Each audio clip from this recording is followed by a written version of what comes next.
and corporate loopholes, such that major corporations year after year pay virtually zero in federal income tax because they're stashing their money in the Cayman Islands. Yes, I do believe there must be a tax on Wall Street speculation.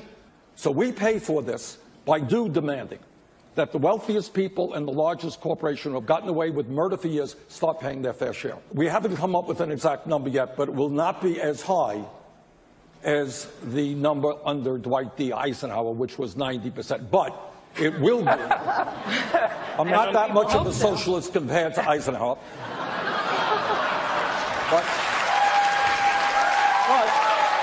But we are going to end the absurdity, as Warren Buffett often reminds us. That's right. That billionaires pay an effective tax rate lower than nurses or truck drivers. That makes no sense at all. There has to be real tax reform, and the wealthiest and large corporations will pay when I'm president. We're going to win because first we're going to explain what democratic socialism is.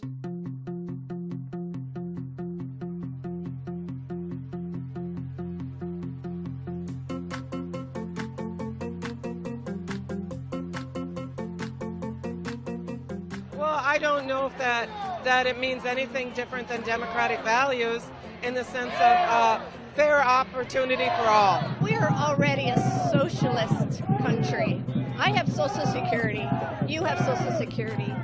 We already have that in place. A greater redistribution of wealth such that the income that's coming in isn't already funneled into those channels where the channel's already the biggest. Democratic socialism, in my mind at least, is just good capitalism. I think a lot of people don't realize just how socialist America is in some ways, and how socialism can help our country like it's helped some European countries. Well, I'm not afraid of that label at all.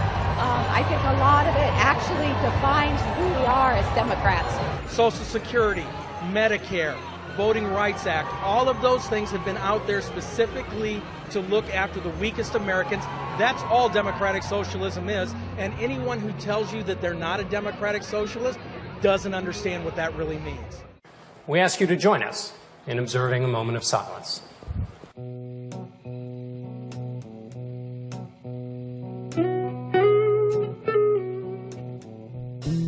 This country will rid our planet of this barbarous organization called ISIS. It cannot be contained, it must be defeated. Radical Islam, is that a phrase you don't?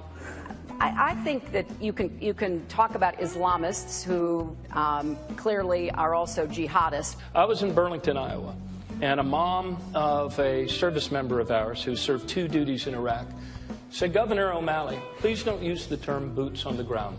My son is not a pair of boots on the ground." The invasion of Iraq led to the massive level of instability we are seeing right now. I think that was one of the worst foreign policy blunders in the modern history of the United States. I, know that Senator Sanders had a different vote than I did when it came to giving immunity to gun makers and sellers. That was a terrible mistake. So whenever we come Governor, back, you're breaking the rules. I think we need to stop taking our advice from economists on Wall Street and start taking advice. Well, when we talk about Wall Street, economists. Wall Street's a good issue to talk about. How do you convince voters that you're going to level the playing field when you're indebted to some of its biggest players?